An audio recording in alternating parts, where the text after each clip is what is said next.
Toughest exam है India का, UPSC, उसकी 2.5 लाख की फीस को हम 7,500 में कर दिए। और सेम बहुत बढ़िया, वेरी गुड। और इंडिया के सबसे बेस्ट टीचर के साथ जो भी हैं वो अपने सब्जेक्ट में उससे बेस्ट इंडिया में कोई नहीं। और इतना के बावजूद ऐसे हम लोग को लगता होगा 7,500 बहुत कम है। एक लड़की ने कहा कि सर शाम वाले बैच को ना मॉर्निंग में कर दीजिए। हम कहे बाबू तो इतना सबके इंडिविजुअल से तो बैच ट्रांसफर नहीं, क्या प्रॉब्लम है? उसने कहा ना शाम में हमको दूसरे के यहाँ बर्तन मांजने जाना होता है। तो हम लोग को लगता है कि जितना ये तकलीफ इससे कई गुना ज्यादा है। और कई बार तो ऐसा लगता है कि वो भी ना ले। एक लड़का बेचारा नदी से बालू निकालता था और वो बालू को भरता था, फिर नाव बालू को किनारे लेके बेचती थी और वो बालू भरता था, उससे मेरी फीस ले आया। हमारा हाथ कांप गया, हम कैसे फीस ले लेंगे यहाँ पर। बहुत बढ़िया। उसी दिन हमने ये प्रण लिया था कि भारत का कोई भी बच्चा उसके सफलता में पैसा उसकी बाधा नहीं बनेगी, चाहे उसको जितना भी पढ़ना रहे यहाँ पर। क्या बात। और अर्चना जी, मैं इनके बारे में एक बात, खान सर आपके बारे में मैं एक बात कहना चाहता हूँ। इनका जो स्टार्टअप है ये बूटस्ट्रैप्ड है। अच्छा। मैं साधारण भाषा में बता देता हूँ, ये सेल्फ फंडेड है।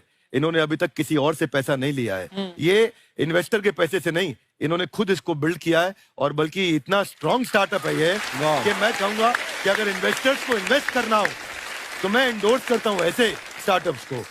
यही सब चीजों को देखते हुए कई लोगों ने धमकी भी दिया था वहां पर। अच्छा। और उसके बाद बम चला दिए और 7-8 बम चला दिए और कुछ ब्लास्ट हुआ। एक बेचारा नया लड़का आया था एडमिशन लेने के लिए, उसकी स्कूटी उड़ा दिया।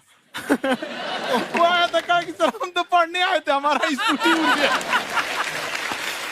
हमारी ऑफिस उड़ा दिए सब। एक तो पास में आके गिरा और नहीं फटा वो।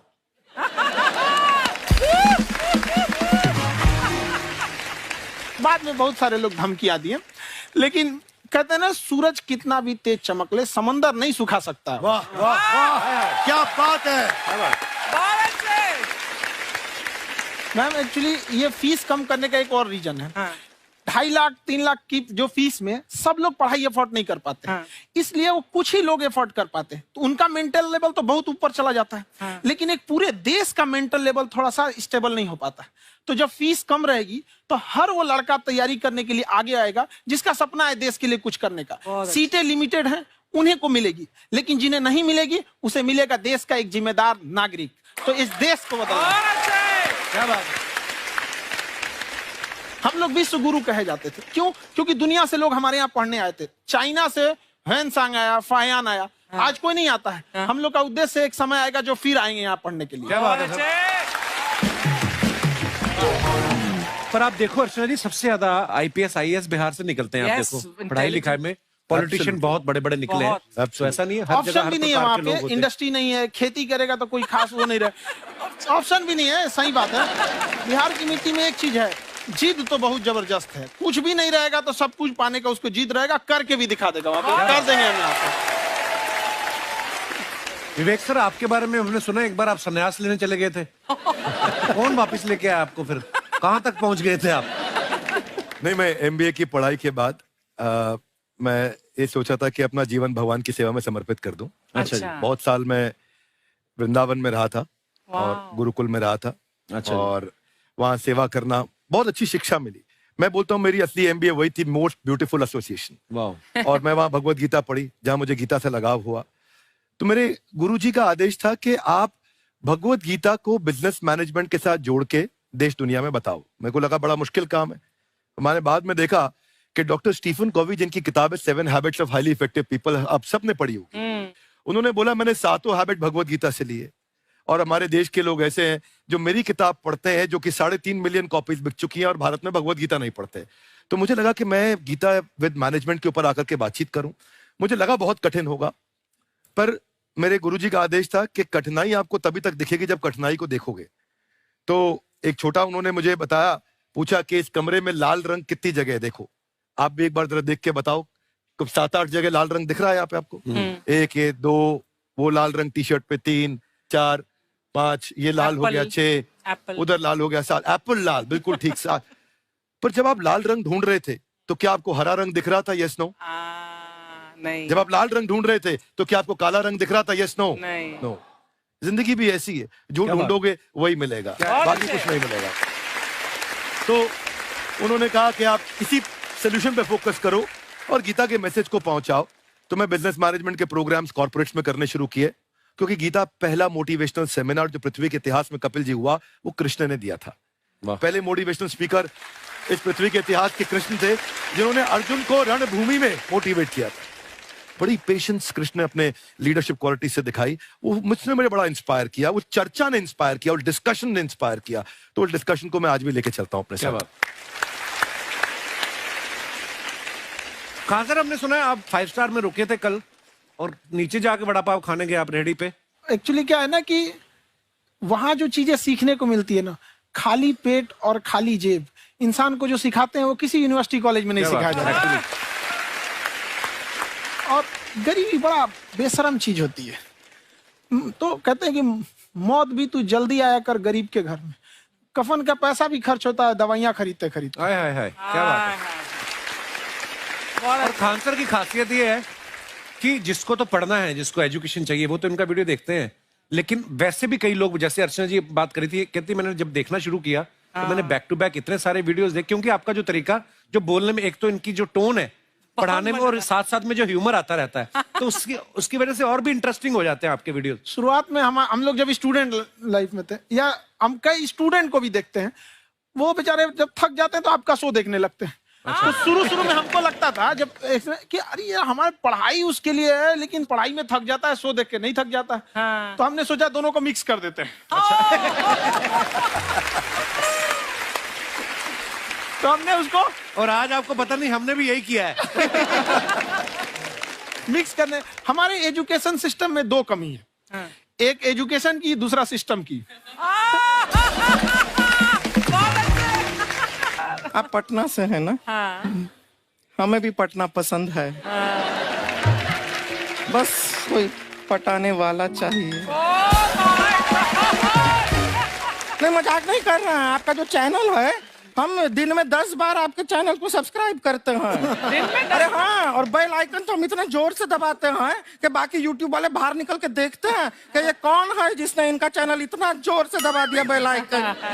बुढ़िया, तो ये शर्म नहीं आती है? आते ही फ्लर्ट शुरू कर दिया ना तूने। तो जाते हुए करते हैं क्या? विवेक जी नमस्ते। आपसे एक काम था, छोटा सा कर देंगे आप? ये क्यों करेंगे? नहीं, गुरुजी हमेशा अपने वीडियो में कहते हैं कि विवेक से काम लो, विवेक से काम लो। विवेक मतलब दिमाग से काम लो आप। हाँ, तो विवेक जी अपने दिमाग से ही काम लेंगे। बहुत दिमाग है उनके पास। ये देखिए, जो आदमी, आपको मैं बताइए, जो आदमी बिना फिल्म किए कपिल शर्मा शो में आ गया, कितना दिमाग होगा उसके पास। लेकिन एक बात है जिसकी वजह से हम आप तीनों से नाराज हैं। क्यों? क्या बात? हर चीज में मोटिवेट मोटिवेट मोटिवेट क्या होता है? सच कह रहा है, जब भी ये शब्द सुनते हैं हमें लगता है कोई हमें चिढ़ा रहा है। मोटिवेट बदल दीजिए ना, खाली मोटिवेट बोलना ही क्यों जरूरी है? कुछ और कीजिए। रोटी वेट, छोटी वेट, पतली वेट, कुछ भी बोलिए, मोटिवेट हटाइए। तो गुड़िया, तू भी एक्सरसाइज किया करना, देख डॉक्टर साहब ने कितना वजन कम किया है, तू भी कर ले। ठीक है, फिर मोटिवेट से ही चला लेंगे। लेकिन मोटिवेशन कोई बुरा बात नहीं है। हमारे दादाजी भी वैसे बहुत मोटिवेट करते थे। हाँ, एक बार तो तालाब में डूब रहे थे हमारे दादाजी। हमारे पास रस्सी भी था, ट्यूब भी था, फिर भी हम अपने दादाजी को बचा नहीं पाए। क्यों? क्योंकि हमने उनकी ओर तिनका फेंका ना, वही कहते थे डूबते को तिनका का सहारा काफी। नहीं लगा सहारा, दादाजी बुड़बुड़ बुड़बुड़ बुड़बुड़।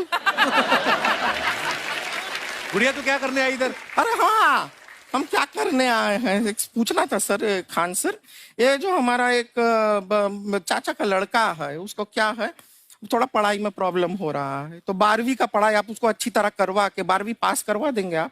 करवा देंगे, वेरी गुड, बात कर लेते हैं। हाँ, राम सरोवर, देखो हमारा बात हो गया है, ये 10वीं जो तुमसे नहीं दिया जा रहा है वो नहीं देना है।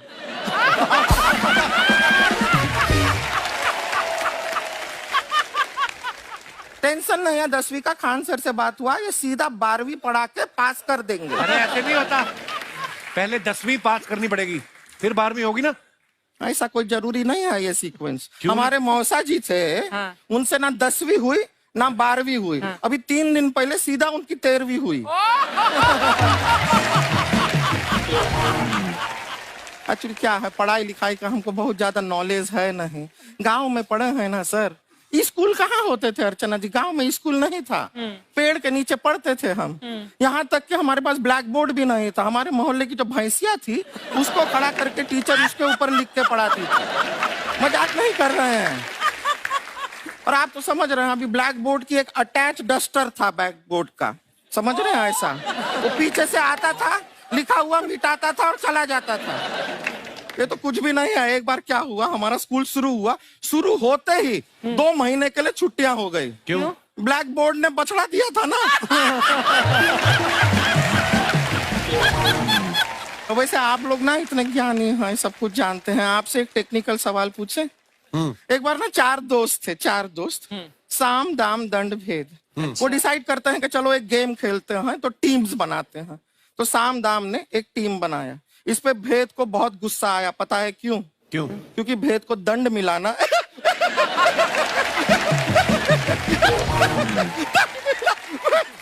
ये सिर्फ हंसती नहीं है सर, थोड़ा सा पेट्रोल पिला दो स्टार्ट भी हो जाती है। इतना है कि और भी बता दीजिए, जब हम बीमार होते हैं हम डॉक्टर के पास नहीं मैकेनिक के पास जाते हैं, और डिटेल दे दीजिए। ऐसा कुछ नहीं है सर, ये बोलते हैं खाली। लेकिन अभी एक रिक्वेस्ट था सर, हमारा एक भाई है, पुरुषोत्तम नाम है उसका, वो गांव से आया हुआ है। आप लोग थोड़ा उससे सब बातचीत करेंगे, थोड़ा उसको प्रोत्साहन देंगे। और शर्मा जी, आपसे भी एक रिक्वेस्ट था, आपसे हमने कभी कुछ मांगा नहीं है। पुरुषोत्तम आएगा ना, एक बार बस उससे कह दीजिएगा, पुरुषोत्तम तुम कितने हैंडसम हो। मैंने देखा ही नहीं अभी तक। हाँ, तो देख के बस बोल दीजिएगा तुम ठीक है। कितने हैंडसम हो, ऐसा बोल दीजिएगा प्लीज। ठीक है। हम बुला लेते हैं पुरुषोत्तम।